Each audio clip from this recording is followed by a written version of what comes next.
Hi friends, welcome to our channel Fin Hub. Friends, हम सभी चाहते हैं हमारे पास एक ऐसी पॉलिसी हो जो हमें लाइफ इंश्योरेंस भी दे और साथ में सेविंग्स का ऑप्शन भी, और सेविंग्स गारंटीड हो और हमें पहले से ही पता हो कि हमें कितनी मिलने वाली है। तो इन सभी को कंबाइन किया है LIC ने अपनी नई पॉलिसी में, जिसका कि नाम है LIC बीमा ज्योति और प्लान नंबर 860। इसे LIC ने काफ़ी रिसेंटली 22 फरवरी 2021 को लॉन्च किया है और ये टाइम इसीलिए चूज किया है क्योंकि टैक्स सेविंग का टाइम आ चुका है। फ्रेंड्स, इस वीडियो में हम डिटेल में समझने वाले हैं इस पॉलिसी को, साथ ही में रिव्यू करेंगे कि क्या आपको ये पॉलिसी लेनी चाहिए या नहीं, ये पॉलिसी किसके लिए है। तो वीडियो को एंड तक ज़रूर देखिए। फ्रेंड्स, आगे बढ़ने से पहले मैं रिक्वेस्ट करूंगा हमारे चैनल फिन हब को ज़रूर सब्सक्राइब करिए और जो घंटा आपको स्क्रीन पर दिख रहा है उसे तो बजा ही दीजिए ताकि आपको मेरी लेटेस्ट वीडियो सबसे पहले मिले। फ्रेंड्स, तो चलिए बिना किसी देरी के समझते हैं पॉलिसी की डिटेल्स। बीमा ज्योति एक non linked non participating individual saving plan है। नॉन लिंक्ड यानी कि आपका जो भी रिटर्न्स है वो किसी और इन्वेस्टमेंट जैसे कि स्टॉक मार्केट या फिर किसी FD के रिटर्न्स के ऊपर डिपेंडेंट नहीं है। नॉन पार्टिसिपेटिंग यानी कि आपका जो भी बोनस है वो फिक्स्ड है। यूजुअली फ्रेंड्स, LIC की पॉलिसीज़ में आपका बोनस डिपेंड करता है LIC की परफॉर्मेंस पर इस प्लान में आपका बोनस पहले से ही डिसाइडेड है। ये एक individual saving plus protection plan है। फ्रेंड्स, यहाँ पर आपका जो भी रिटर्न है वो पहले से ही डिसाइडेड है और वो है 50 रुपीज़ पर 1000 बेसिक सम अश्योर्ड, और ये हर साल आपके मैच्योरिटी या डेथ बेनिफिट में ऐड होता रहेगा। इसे हम डिटेल में आगे एग्जाम्पल के साथ समझेंगे। तो सबसे पहले देखते हैं पॉलिसी की एलिजिबिलिटी क्राइटेरिया। अगर मिनिमम एंट्री एज की बात करें तो वो है सिर्फ 90 डेज, यानी कि आप अपने माइनर बच्चों के लिए भी ये पॉलिसी ले सकते हैं। मैक्सिमम एंट्री एज की बात करें तो वो है 60 ईयर्स। फ्रेंड्स, अगर पॉलिसी टर्म की बात करें तो आप चूज कर सकते हैं 15 से लेकर 20 ईयर्स तक की पॉलिसी। अगर आपकी डेथ पॉलिसी के दौरान होती है तो आपके नॉमिनी को डेथ बेनिफिट मिलेगा, और अगर आप पॉलिसी पीरियड सर्वाइव कर जाते हैं तो आपको मैच्योरिटी बेनिफिट मिलेगा। अगर बात करें मैक्सिमम एज एट मैच्योरिटी तो वो है 75 ईयर्स, और मिनिमम एज एट मैच्योरिटी जो हो सकती है वो है 18 ईयर्स। फ्रेंड्स, यहाँ पर मैं ये बताना चाहूँगा, अगर आप माइनर के लिए पॉलिसी ले रहे हैं जिसकी एज है लेस देन 8 ईयर्स, तो पॉलिसी का कवरेज स्टार्ट होगा पॉलिसी लेने के 2 साल बाद, या फिर जैसे ही माइनर 8 साल पूरे कर लेता है उसके बाद से, इनमें से जो भी पहले हो। फ्रेंड्स, नेक्स्ट बात करते हैं सबसे important parameter basic sum assured, जिससे कि डिसाइड होता है आपका मैच्योरिटी बेनिफिट, डेथ बेनिफिट और साथ ही में पॉलिसी का प्रीमियम। अगर बात करें मिनिमम बेसिक सम अश्योर्ड जो आप ले सकते हैं वो है 1 लाख, और मैक्सिमम बेसिक सम अश्योर्ड की यहाँ पर कोई लिमिट नहीं है। फ्रेंड्स, नेक्स्ट पैरामीटर है प्रीमियम पेइंग टर्म।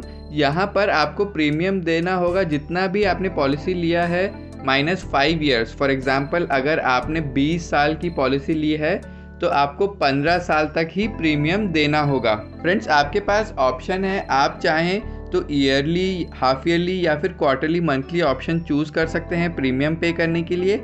अगर आप ईयरली या फिर हाफ ईयरली करते हैं तो आपको कुछ रिबेट मिलेगा, जो कि है ईयरली पे 2% ऑफ एनुअल प्रीमियम और हाफ ईयरली में है 1% ऑफ एनुअल प्रीमियम। फ्रेंड्स, इसके अलावा भी इस पॉलिसी में 2 रिबेट्स और अवेलेबल हैं।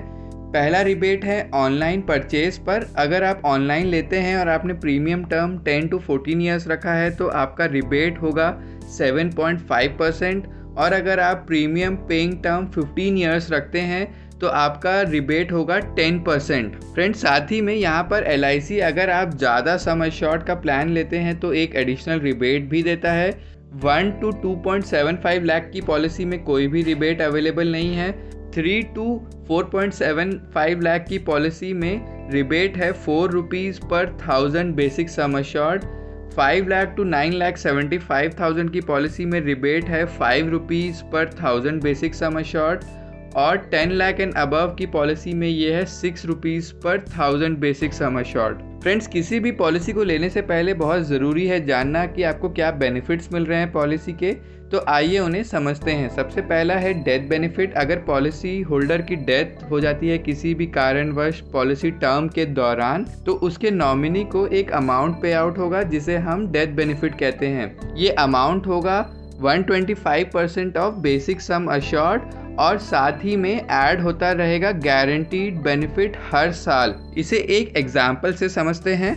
मान लीजिए राम अपने लिए पॉलिसी लेता है, उसकी एज है 35 ईयर्स और उसने पॉलिसी टर्म रखा है 20 ईयर्स, यानी कि उसकी मैच्योरिटी एज हुई 55 ईयर्स और यहाँ पर प्रीमियम पेमेंट टर्म हुआ 15 ईयर्स, यानी कि जब तक वो 50 साल का हो जाता है तब तक उसे अपना प्रीमियम पे करना होगा। उसने यहाँ पर बेसिक सम अश्योर्ड रखा है 10 लाख, तो इसके अकॉर्डिंगली उसका एनुअल प्रीमियम हुआ 78,770, ये विदाउट जीएसटी है। अगर हम यहाँ बात करें सम अश्योर्ड ऑन डेथ की, तो ये हुआ 125% ऑफ बेसिक सम अश्योर्ड, यानी कि 12,50,000। फ्रेंड्स, जैसा कि हमने पहले देखा था, यहाँ पर उसे हर साल 50 रुपये पर बेसिक सम अश्योर्ड का गारंटीड एडिशन मिलेगा, यानी कि यहाँ पर 50,000 रुपये हर साल उसके डेथ बेनिफिट में ऐड होता जाएगा।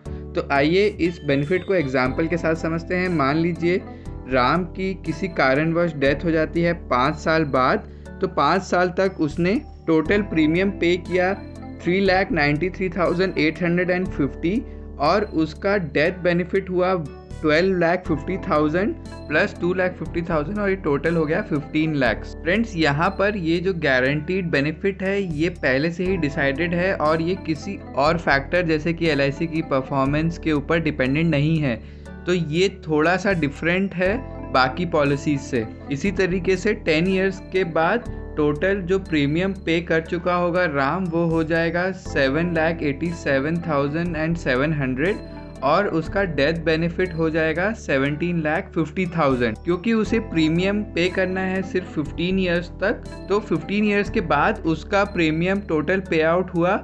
11,81,550 और डेथ बेनिफिट हुआ 20 लाख।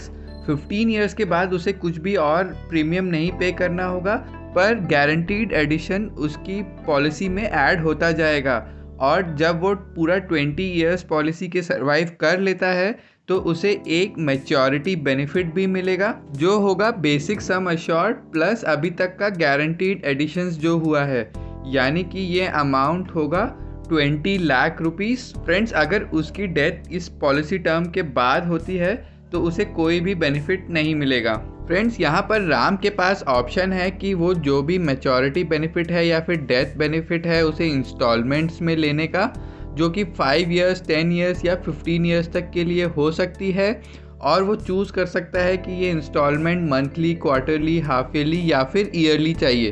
पर यहाँ पर कुछ मिनिमम इंस्टॉलमेंट अमाउंट होना चाहिए। फॉर एग्जांपल, अगर वो मंथली ऑप्शन ऑप्ट करता है तो इंस्टॉलमेंट मिनिमम 5,000 की होनी चाहिए, क्वार्टरली में 15,000, हाफ ईयरली में 25,000 और ईयरली में 50,000। फ्रेंड्स, नेक्स्ट बात करते हैं पेड अप वैल्यू की। अगर आपने 2 साल से ज़्यादा प्रीमियम पे किया है और उसके बाद आप प्रीमियम नहीं पे करते हैं तो ऐसा नहीं है कि आपकी पॉलिसी नल एंड वॉइड हो जाएगी, पर आपका जो बेसिक सम अश्योर्ड है वो उसी प्रपोर्शन में कम हो जाएगा जहां तक आपने प्रीमियम पे किया है। फॉर एग्जांपल, अगर आपका प्रीमियम पेमेंट टर्म है 10 इयर्स तक का और आपने 5 साल तक का प्रीमियम पे किया है तो आपके सारे बेनिफिट्स हाफ हो जाएंगे, यानी कि 50%। ये दोनों ही डेथ बेनिफिट और मैच्योरिटी बेनिफिट के लिए एप्लीकेबल है। फ्रेंड्स, नेक्स्ट बात करते हैं सरेंडर ऑप्शन की। अगर आपने 2 साल से ज़्यादा का प्रीमियम पे किया है तो आप चाहें तो पॉलिसी को सरेंडर करके बेनिफिट वापस ले सकते हैं, पर यहाँ पर मैं ये ऑप्शन के लिए सजेस्ट नहीं करूँगा क्योंकि आपको काफ़ी कम अमाउंट वापस मिलेगा। इससे अच्छा अगर आप प्रीमियम नहीं पे कर पा रहे हैं तो पॉलिसी को सरेंडर मत करिए और as a paid up policy continue रखिए, जिससे आपका सम एश्योर्ड कम हो जाएगा पर मिलेगा ज़रूर। फ्रेंड्स, नेक्स्ट बात करते हैं ग्रेस पीरियड की। अगर आप किसी वजह से अपना प्रीमियम टाइमली पे नहीं कर पा रहे हैं तो आपको एक ग्रेस पीरियड मिलेगा जो कि होगा 30 डेज़ का ईयरली, हाफ ईयरली और क्वार्टरली प्रीमियम्स के लिए और 15 डेज़ का मंथली प्रीमियम के लिए। फ्रेंड्स, नेक्स्ट बात करते हैं लोन फैसिलिटी की। इस पॉलिसी में ये ऑप्शन अवेलेबल है बाकी LIC पॉलिसीज़ की तरह। फ्रेंड्स, इसी तरीके से टैक्स बेनिफिट भी एप्लीकेबल है। जो भी आप प्रीमियम पे करेंगे उसका आप एग्जम्पशन ले सकते हैं सेक्शन 80C में, और आपका जो भी मैच्योरिटी और डेथ बेनिफिट मिलेगा उसके ऊपर भी टैक्स एग्जम्पशन है। फ्रेंड्स, अब बात करते हैं राइडर्स की। ये राइडर्स को लेने के लिए आपको एडिशनल प्रीमियम देना होगा। पहला है LIC's accidental death and disability benefit rider. अगर आप इसे ऑप्ट करते हैं और पॉलिसी होल्डर की डेथ एक्सीडेंट की वजह से होती है तो उसके नॉमिनी को एक एडिशनल सम अश्योर्ड मिलेगा जिसे हम एक्सीडेंटल डेथ बेनिफिट कहते हैं। और अगर उसकी कोई डिसेबिलिटी हो जाती है एक्सीडेंट की वजह से तो उसे एक्सीडेंट बेनिफिट सम अश्योर्ड मिलेगा 10 साल तक इक्वल मंथली इंस्टॉलमेंट्स में, और साथ ही में कुछ वेवर भी मिलेगा बची हुई प्रीमियम्स में। नेक्स्ट राइडर है एक्सीडेंट बेनिफिट राइडर। ये भी पहले ही राइडर की तरह है, पर यहाँ पर जो भी बेनिफिट्स हैं वो रिस्ट्रिक्टेड है सिर्फ एक्सीडेंटल डेथ के केस में। फ्रेंड्स, पहले और दूसरे राइडर में से आप कोई सिर्फ एक ही राइडर ले सकते हैं। थर्ड राइडर है न्यू टर्म इंश्योरेंस राइडर। अगर आप इसे ऑप्ट करते हैं तो आपके साथ पॉलिसी में एक टर्म इंश्योरेंस भी ऐड हो जाएगा। चौथा राइडर है new critical illness benefit rider. यहाँ पर अगर आपको कोई भी क्रिटिकल इलनेस जो कि LIC की लिस्ट में है अगर उसमें से डिटेक्ट होती है तो आपको एक एडिशनल सम अश्योर्ड मिलेगा। पांचवा राइडर है प्रीमियम वेवर बेनिफिट राइडर। इसे आप ले सकते हैं अगर आपने पॉलिसी किसी माइनर के नाम पे ली है, और अगर आप इस राइडर को लेते हैं और प्रपोजर यानी कि जो पॉलिसी माइनर के लिए ले रहा है उसकी डेथ हो जाती है तो बाकी के प्रीमियम जो कि माइनर को पे करने होंगे वो वेव ऑफ हो जाएंगे। फ्रेंड्स, यहाँ पर ध्यान देने वाली बात यह है कि आप जो भी एडिशनल राइडर लेंगे उसके लिए आपको एडिशनल प्रीमियम देना होगा, तो आप अपनी बजट और रिक्वायरमेंट के हिसाब से इन राइडर्स को चूज कर सकते हैं। फ्रेंड्स, जैसा कि हमने इस वीडियो में देखा, LIC की ये नई पॉलिसी बीमा ज्योति आपको एक लाइफ इंश्योरेंस प्रोवाइड करती है डेथ बेनिफिट के रूप में, और जैसे जैसे टाइम बढ़ता है आपका ये डेथ बेनिफिट बढ़ता जाता है और ये एक फिक्स रेट से बढ़ता है। और अगर आप पॉलिसी पीरियड सर्वाइव कर लेते हैं तो आपको एक मैच्योरिटी बेनिफिट भी देता है। आपका सारे रिटर्न्स यहाँ पर गारंटीड हैं और वो किसी भी और चीज़ के ऊपर डिपेंडेंट नहीं है। फ्रेंड्स, अगर हम इसे किसी और इन्वेस्टमेंट ऑप्शन जैसे कि FD स्टॉक मार्केट से कंपेयर करें तो यहाँ पर आपके जो एब्सोल्यूट रिटर्न की बात करें, अगर आप पूरा पॉलिसी पीरियड सर्वाइव कर जाते हैं तो वो लगभग आता है 4%, जो कि काफ़ी कम है अगर आप इसे बाकी इन्वेस्टमेंट ऑप्शन जैसे कि स्टॉक मार्केट, रियल एस्टेट या फिर गोल्ड से कंपेयर करें। पर फ्रेंड्स, बाकी ऑप्शंस में आपको एक रिस्क भी लेनी होती है, तो आप अपनी रिस्क एपेटाइट, अपने बजट, अपनी एज, अपने रिटायरमेंट प्लान के हिसाब से ये पॉलिसी लें। फ्रेंड्स, उम्मीद करते हैं आपको ये वीडियो पसंद आया होगा। अगर पॉलिसी से रिलेटेड कोई भी क्वेश्चन है तो उसे कमेंट सेक्शन में ज़रूर डालिए। इस वीडियो को अपने फ्रेंड्स और फैमिली के साथ शेयर भी करिए और हमारे चैनल फिन हब को ज़रूर सब्सक्राइब करिए, और जो घंटा आपको दिख रहा है उसे तो बजा ही दीजिए। Thank you and stay healthy.